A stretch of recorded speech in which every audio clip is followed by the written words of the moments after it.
企好。你知唔知自己做咗咩啊？咁細佬呢本書整下我呢本書，細佬同我賠翻。企好。咁細佬又冇錢。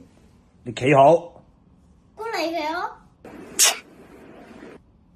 我啱啱問你，你做乜抱起細佬之後又掉低細佬啊？等整到細佬個頭撞親。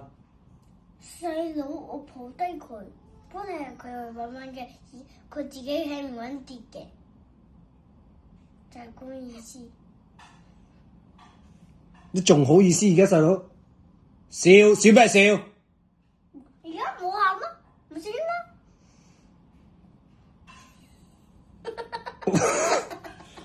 企好。你而家係俾我鬧緊㗎，唔好笑。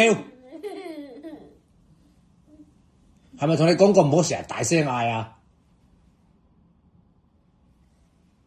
咁細佬搞爛咗，你係咪應該教佢唔好搣咧？因為細佬唔識，而家暫時嚟講。我搞咗10遍、6遍、7遍。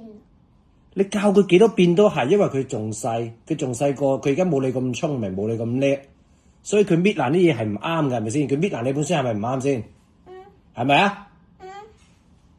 咁你唔應該要教佢唔好搣爛啲書啊，搣爛啲嘢啊？咁佢而家搣爛我本書，又要細佬賠。所以我咪意思係叫你要教佢唔好搣爛啲嘢咯，係咪？因為你叻過佢。我同佢睇書嘅時候，我講唔好整爛我本書，佢就唔聽。